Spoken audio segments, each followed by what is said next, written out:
dan selamat sejahtera semua. Okey, pada hari ini cikgu akan mengajar tentang bab yang ke-9 setelah kita telah belajar pada minggu lepas untuk bab 8. Jadi pada minggu ini kita akan masuk bab yang ke-9 iaitu perlembagaan persekutuan. Okey, objektif pembelajaran pada akhir PDPC murid dapat 11.3.1 berdasar pada DSKP untuk menjelaskan usaha rundingan kemerdekaan dan kriteria kejayaannya ialah murid berjaya jika murid dapat menyatakan usaha rundingan yang dilakukan oleh pemimpin terdahulu.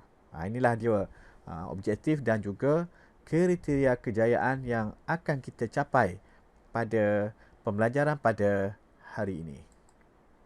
Okey. 9.1 Usaha Rundingan Kemerdekaan.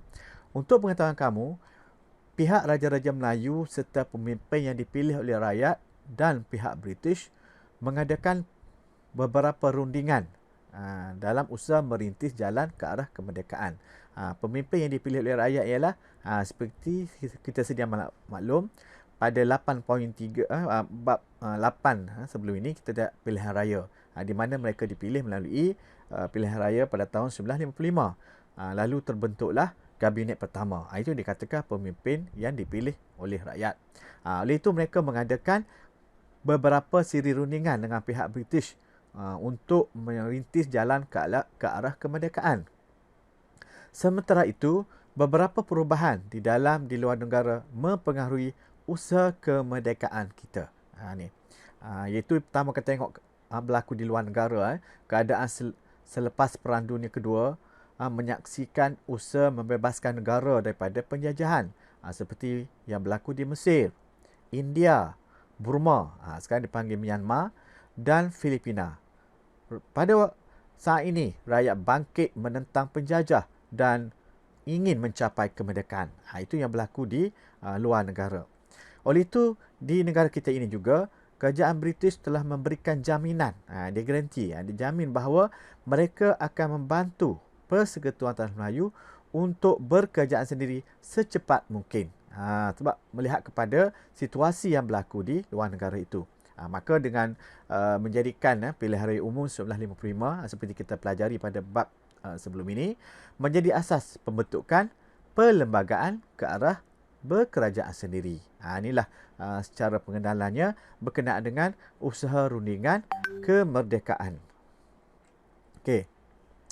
Okey, kalau kita lihat kepentingan rundingan kemerdekaan antara wakil Raja-Raja Melayu dengan wakil Parti Perikatan. Kalau kita lihat di sini, Tunku Abdul Rahman dan wakil Raja-Raja Melayu menjelaskan perlunya ada misi rundingan di London bagi membincangkan hal keselamatan, hubungan British Tanah Melayu dan soal berkaitan dengan perlembagaan negara yang akan merdeka. Ini adalah yang telah dijelaskan oleh Tunku Abdul Rahman sebab walaupun kita tahu bahawa British ini ingin memberi kemerdekaan, tetapi kita mesti memperhalusi apa bentuk kemerdekaan yang kita dapat.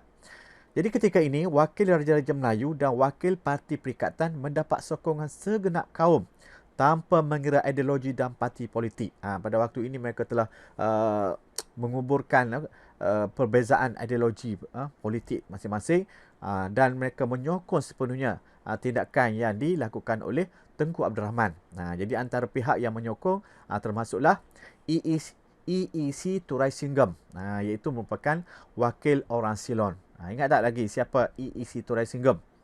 Iaitu pengurusi kepada jawatan kuasa antara kaum yang dilakukan sebelum pilihan raya 1955 lagi. Dan juga disokong oleh Ahmad Bustamam. Dia ni ketua Parti Rakyat. Dan pada zaman British, Ahmad Bustamam dianggap sebagai radikal, orang yang dimusuhi oleh British, sehingga beliau ditangkap di bawah ISA. Begitu juga dengan wakil Parti Buruh dan wakil kaum Serani yang turut menyokong perundingan ini. Kaum Serani ini Ia adalah merupakan kaum yang daripada orang Portugis lah, yang kebanyakan terdapat di Melaka. Dia punya leluhur dia daripada orang Portugis yang telah menaklukki Melaka pada tahun 1511 yang lalu. Okey. Okey, di antara raja-raja Melayu, wakil-wakil raja Melayu dan wakil parti perikatan yang menghadiri perjumpaan ini ialah wakil raja Melayu, Menteri Besar Perak, Datuk Panglima Bukit Gantang iaitu Datuk Haji Wahab Abdul Aziz, Menteri Besar Selangor, Encik Abdul Aziz Abdul Majid, Menteri Besar Johor, Datuk Muhammad Seh Muhammad Said, Menteri Besar Kelantan, Datuk Nik Ahmad Kamil Haji Mahmud. Ini wakil daripada Raja Melayu. Sementara wakil daripada Parti Perikatan ialah Tunku Abdul Rahman sendiri, Datuk Abdul Razak Hussein, H. Asli dan Dr. Ismail Abdul Rahman. Ini adalah merupakan wakil-wakil yang bersama dengan Tunku Abdul Rahman ke London. Okey. Inilah dia peta. Okey. Jadi untuk pengetahuan kamu, kalau kita lihat di sini, Tunku Abdul Rahman ini berangkat dari Kuala Lumpur ke Singapura menaiki kapal terbang. Daripada Kuala Lumpur ke Singapura menaiki kapal terbang ni mungkin mengambil masa 1 jam lebih lah, sekejap je. Tetapi pada 1 Januari 1956, pukul 5 petang, rombongan ini telah menaiki kapal laut MV Asia yang berlepas dari pelabuhan Tanjung Pagar, Singapura dengan membawa semangat merdeka. Sedangkan kalau naik kapal terbang pun tak ada masalah kan. Tetapi dia naik kapal. Dan kapal ni perjalanannya adalah lebih lambat lah berbanding dengan naik kapal terbang. Tapi apa dia punya perancangan Tunku Abdul Rahman? Okey. Jadi kalau kita lihat di sini, rombongan kemerdekaan Tanah Melayu yang diketuai oleh Tunku Abdul Rahman telah merancang perjalanan rombongan ke Karachi dengan menaiki kapal laut. Karachi ni ialah Pakistan. Sekarang sebelum merdeka ni Karachi, Pakistan, India tu adalah satu negara, tetapi selepas mereka merdeka terbahagi kepada 2 buah negara, iaitu negara Pakistan dan juga negara Bangladesh serta India tu sendiri. Bangladesh dan juga Pakistan tu adalah 2 entiti yang merujuk kepada 2 kaum, 2 agama yang berbeza. Jadi tujuan beliau menyusun perjalanan sebegini agar dapat menggunakan masa pelayaran untuk berbincang dengan wakil Raja-Raja Melayu. Ini sebabnya dia naik kapal yang mana kalau kita lihat di sini perjalanannya adalah lebih lama lah. Lebih lama berbanding dengan naik kapal terbang. Jadi mereka ada pemimpin. Bila nak bincang ni bukan benda yang senang. Mesti ada perkara-perkara yang dipersetujui, yang tak bersetujui. Tapi kalau naik kapal terbang, tak sempat nak bincang, dah sampai. Tu. Jadi Tunku Abdul Rahman buat demikian bagi mendapatkan persetujuan supaya kedua pihak dapat menyusun strategi bersama apabila berunding dengan kerajaan British nanti. Jadi bila mereka sampai dekat London, maka mereka sudah mencapai kata sepakat. Sebab apa tak bincang sebelum ni? Sebab mereka tidak ada kesempatan. Jadi apabila naik kapal bersama, perjalanan ke Karachi ni yang mengambil masa bukan seminggu, tak ada saya. Jadi mereka boleh berbincang, mereka boleh mendapat keputusan dengan semasak-masaknya sebelum mereka menyampaikan. Kalau sampai sana baru nak bincang, itu memang mengambil masa yang lama lah. Rombongan ini singgah di Karachi, Pakistan. Kemudian mereka menaiki kapal terbang menuju ke London. Jadi bila dalam perjalanan ini mereka telah mencapai kata sepakat, maka bila naik kapal terbang ke London, mereka sudah rasa senang hati sebab mereka sudah ada keputusan yang ampuh, yang kukuh untuk kemerdekaan nanti. Okey. Bila sampai London, rombongan ini sampai pada 14 Januari 1956. Bayangkan mereka bertolak dari Singapura 1 Januari dan mereka sampai 14 malam dalam masa 2 minggu. Baru sampai ke London. Tapi kalau mereka naik kapal terbang ni berapa jam? Siapa yang pernah pergi London dia tahulah. Mungkin 8 jam lebih lah, 12 jam ada sebab dia lama perjalanan ni. Jadi bila sudah bincang-bincang, maka mereka kembali ke Kuala Lumpur. Selepas itu, nak cerita kepada awak bahawa inilah strategi yang dilakukan oleh Tunku Abdul Rahman bersama dengan wakil Raja Melayu untuk meyakinkan, untuk mendapatkan keputusan yang pasti untuk kepentingan rakyat Tanah Melayu. Okey, seterusnya. Okey, rundingan kemerdekaan berlangsung dari 18 Januari hingga 6 Februari 1956. Bayangkan 18 Januari hingga 6 Februari itu berapa lama tu? 2 minggu lebih ya. Dia sampai 15 Januari duduk berehat dulu 3 hari, bincang lagi ya. Antara Wakil Raja Melayu, Parti Perikatan dengan Kerajaan British di Leicester House, London. Leicester House ni macam rumah rasmi lah di London. Ketika membalas alu-aluan daripada Kerajaan British, Tengku Abdul Rahman telah menyatakan rombongan saya sedang berusaha bagi mendapatkan taraf berkajak sendiri untuk Persekutuan Tanah Melayu dengan serta-merta dan kemerdekaan penuh pada tahun hadapan. Itu dah dia punya ucapan permulaan untuk menyambut daripada kata kealuan tuan rumah, iaitu Kerajaan British. Jadi perbincangan yang berlangsung daripada 18 Januari 1956 hingga 6 Februari ini telah mencapai kata sepakat di pihak British dan daripada pihak perwakilan. Okey, pihak British sendiri, contohnya British sendiri mereka bersetuju bahawa ahli majlis eksekutif selain Ketua Setiausaha dan Peguam Negara dilantik oleh Pesuruhjaya Tinggi dengan nasihat Ketua Menteri. Jadi mereka tidak boleh buat keputusan sendiri. Mereka mesti mendapat nasihat Ketua Menteri. Kalau Ketua Menteri tak bagi, Ketua Menteri itu siapa? Ketua Menteri pada orang ialah Tengku Abdul Rahman. Jawatannya belum lagi ditukar kepada Perdana Menteri lagi pada waktu ini. Kerajaan Persekutuan Tanah Melayu harus memberikan ganti rugi kepada pegawai British yang diberhentikan. Siapa pegawai British itu? Yang pegang setiausaha ekonomi, setiausaha kewangan, setiausaha bahagian pertahanan. Di tahun itu dia tidak panggil menteri lagi pada waktu itu. Jadi bila dia berhentikan, jadi dia nak pampasan, nak bagi macam allowance lah, macam nak menyara, dia pun nak menyara hidup juga kan. Mengadakan perjanjian pertahanan dan bantuan bersama antara Persekutuan Tanah Melayu dengan British. Jadi mesti ada perjanjian pertahanan apa semua tu mesti ada lagi link dengan British. Sebab negara kita tu masih lagi baru. Kita ancaman pun besar pada waktu ini. Ancaman daripada komunis. Pihak British dan Commonwealth akan memberikan bantuan seperti pertahanan kepada Persekutuan Tanah Melayu. Ini yang dipersulit oleh British.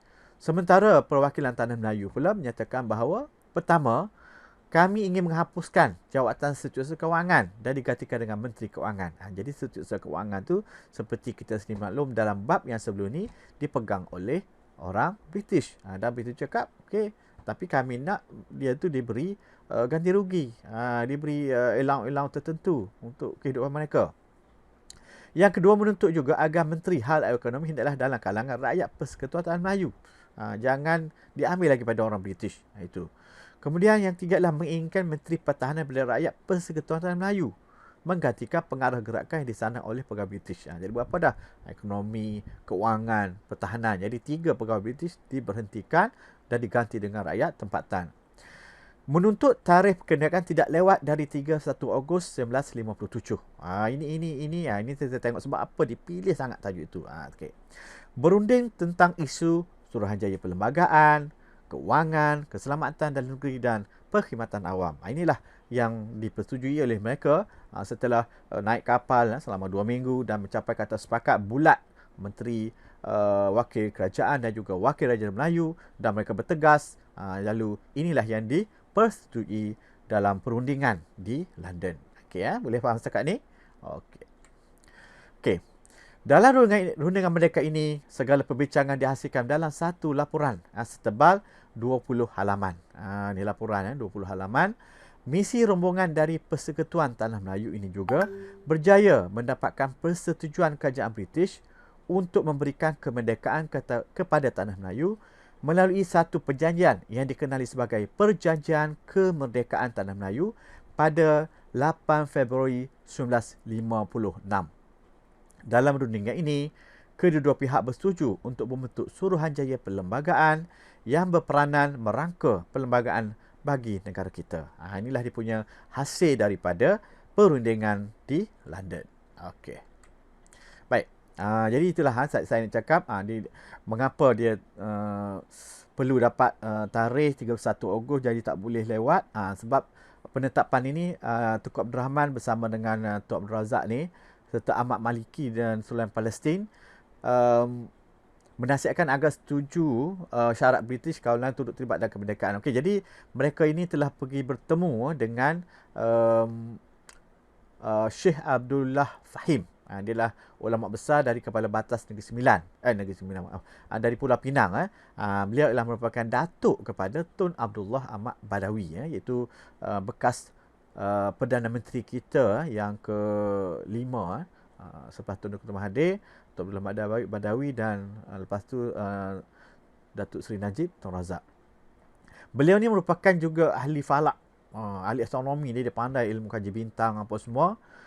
Jadi dia kata untuk kemerdekaan tu mesti 5 Safar 1377 Hijrah, Sabtu bersamaan 31 Ogos, iaitu Am Khay Atana dalam bahasa Arab, tahun baik datang kepada kita.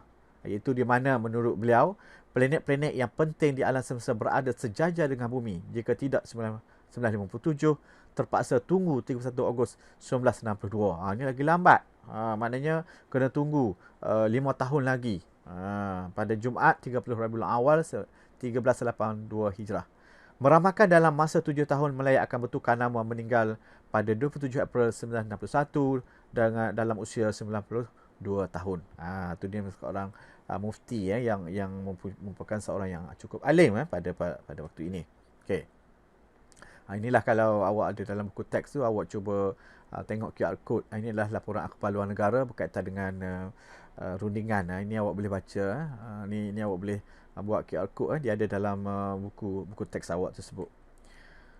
Okey, inilah sambutan bersejarah di mana Tengku Abdul Rahman dan rombongan Merdeka selamat tiba di lapangan terbang Batu Berendam, Melaka pada 20 Februari 1956. Jadi rombongan ini diarak kepada Padang Bandar Hilir, Melaka. Lebih kurang 100,000 orang datang menaiki bas, lori dan berjalan kaki dari seluruh negara untuk meraihkan bahawa kita ni merdeka.